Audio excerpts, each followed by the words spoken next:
Hello guys, आज की इस वीडियो में मैं आप लोगों को बॉडी गेस्चर्स के बारे में बताऊंगा।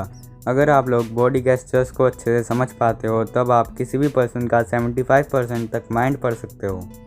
तो इसीलिए बॉडी गेस्चर्स के बारे में भी पता होना बहुत ही ज़्यादा ज़रूरी है। So let's begin. Body gestures को समझने के बाद हम किसी भी पर्सन को मैनिपुलेट कर सकते हैं, उससे अपनी बात मनवा सकते हैं या फिर उसका माइंड पढ़ सकते हैं। बुक के ऑथर एक FBI एजेंट थे जिन्हें एक काम मिला था एक मर्डरर से सच बुलवाने का। स्टार्टिंग में तो सबको लग रहा था कि वो पर्सन इनोसेंट है, बट जो ने उनसे कुछ क्वेश्चंस पूछे जिससे उन्हें पता लग गया कि वही मर्डरर है। उन क्वेश्चंस में फर्स्ट क्वेश्चन ये था कि क्या तुमने मर्डर गन से किया है। सेकंड क्वेश्चन ये था कि क्या तुमने मर्डर नाइफ से किया है, या फिर थर्ड क्वेश्चन ये था कि क्या तुम अगर मर्डरर होते तो मर्डर तुम आइस पिक से करते, या फिर फोर्थ क्वेश्चन ये था कि अगर तुम मर्डर होते तो हामर का यूज़ करते मर्डर करने के लिए। इन 4 क्वेश्चंस पूछने के बाद ही उन्हें पता लग गया कि वही मर्डरर था, जबकि उसने कोई भी रिप्लाई नहीं दिया था। तो उन्हें ये बॉडी गेस्चर से पता लगा था। ये तो मैं आपको एंड में बताऊंगा कि उन्हें कैसे पता लगा, पर उससे पहले हम लोग बात कर लेते हैं कि बॉडी गेस्चर्स हमें किस किस पोजीशन से मिलते हैं। बॉडी गेस्चर्स हमें हमारे हेड से, हैंड से, आइज से या फिर लेग से मिलते हैं। और क्या आपको पता है कि सबसे ज़्यादा बॉडी गेस्चर्स हमें किससे मिलते हैं? सबसे ज़्यादा बॉडी गेस्चर्स हमें लेग से ही मिलते हैं। तो इसलिए सबसे पहले मैं लेग्स के बारे में ही बात कर लेता हूँ। कुछ लोग होते हैं जो अपने पैरों को उछाल कर चलते हैं, जंप करते हुए चलते हैं, तो उससे ये पता लग जाता है कि वो लोग बहुत ही ज़्यादा खुश हैं। अगर वो हमेशा ही ऐसे चलते हैं तब वो उनकी आदत हो सकती है, या फिर हो सकता है कि उन्हें हमेशा खुशी ही मिलती रहती हो, या फिर वो पहले नॉर्मल नेचर के रहते थे पर आज वो जंप करके चल रहे हैं, तो हो सकता है कि उन्हें बहुत सारी खुशी एक साथ मिल चुकी है। तो इसलिए जब भी आपको कोई पर्सन मिले तो ये सोच लेना कि उसे कोई ना कोई खुशी मिली है। अब नेक्स्ट है ओपन लेग। अगर आप लोग पैरों को इस तरह से खोल कर बैठते हो या फिर खड़े होते हो तब सामने वाला पर्सन यही सोचता है कि आप उसे नीचा दिखाने की कोशिश कर रहे हो। ये डोमिनेंट नेचर होता है। तो अगर आपको इसके बारे में पता नहीं है तो आज से ही ध्यान रखना, नहीं तो आप अपना ही नुकसान करवा बैठोगे। अब नेक्स्ट है फीट डायरेक्शन। अगर आप किसी भी पर्सन से मिलने जाते हो तब अपने पैरों को उसी पर्सन के सामने रखो जिस पर्सन से आप बात कर रहे हो। अगर आप उसके सामने ना रखकर किसी भी और डायरेक्शन में रखते हो तब वो पर्सन ये सोचता है कि आप उससे बात करने में इंटरेस्टेड नहीं हो, और आपके पैर जिस डायरेक्शन में होते हैं वो ये सोचता है कि आप उसी डायरेक्शन में कहीं जाना चाहते हो। और कई बार तो लोग ये भी सोच लेते हैं कि आप उन लोगों को इग्नोर कर रहे हो। तो इसलिए हमेशा इसका ध्यान रखना कि अपने पैरों को उसी डायरेक्शन में रखना जिस डायरेक्शन में वो पर्सन खड़ा हुआ है। गाइस, कुछ गेस्चर्स हमारे कपड़े भी बता देते हैं। अगर आपके कपड़े प्रॉपर आयरन नहीं हैं तब वो आपको बहुत ही केयरलेस फील करवाएंगे, और अगर आपके बाल प्रॉपर कॉम्ब नहीं हैं तब भी वो आपको केयरलेस फील करवा देंगे।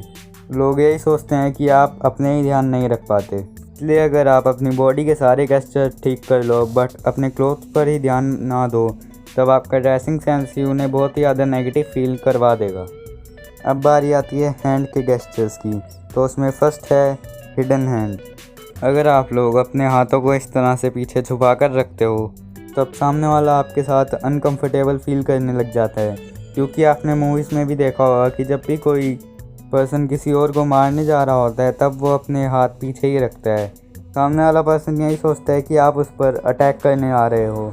तो हमेशा जब भी आप किसी भी पर्सन से मिलो तो उसके सामने अपने हाथ शो करो, हाथ वेव करो, या फिर आप हैंड शेक करके भी उसे ये फील करवा सकते हो कि आप उन लोगों को कंफर्ट जोन में ले आओगे। अब नेक्स्ट पॉइंट है हैंड ऑन फीट। अगर आप लोग अपने हाथों को बार बार पैर पर रख रहे होते हो कहीं बैठकर, या फिर ऐसी कुछ हरकतें कर रहे होते हो बार बार, तब लोगों को लगता है कि आप उस जगह को छोड़ के जाना चाहते हो और आप उस जगह पर अनकंफर्टेबल फील कर रहे होते हो। तो अगर आपका इंटरव्यू भी हो रहा होता है तो कभी भी अपने हाथों को अपने पैरों पर मत रखना, ये लेस कॉन्फिडेंस की निशानी होती है। अब नेक्स्ट है फोल्डेड हैंड।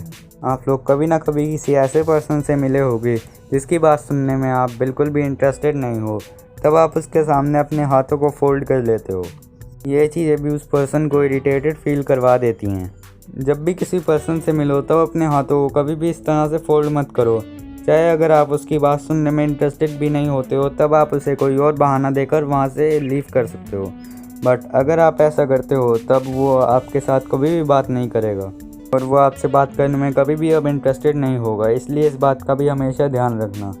अब नेक्स्ट है रबिंग नेक, हेड, नोज़।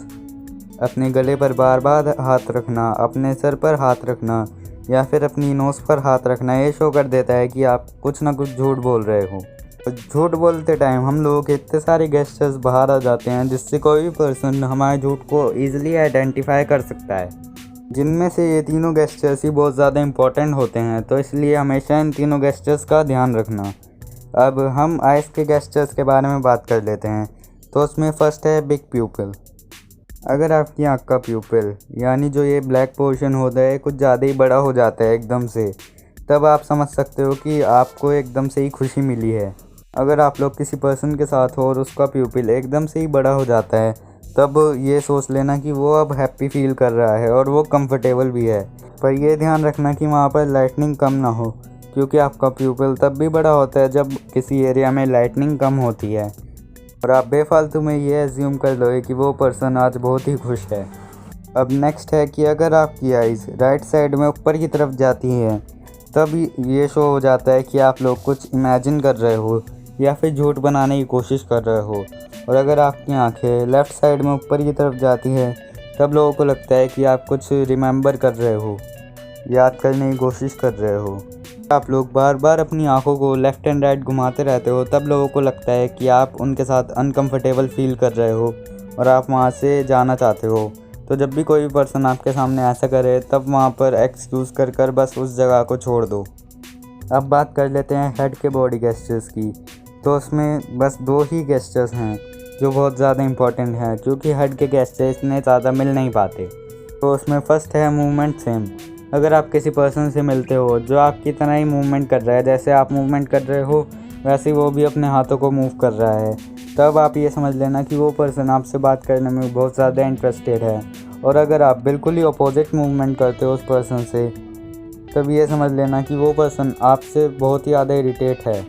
अगर कोई पर्सन आपसे बिल्कुल ही अपोजिट मूवमेंट देता है, तब ये समझ लेना कि वो आपके साथ बहुत ही ज़्यादा अनकंफर्टेबल है और उस जगह से जाना चाहता है।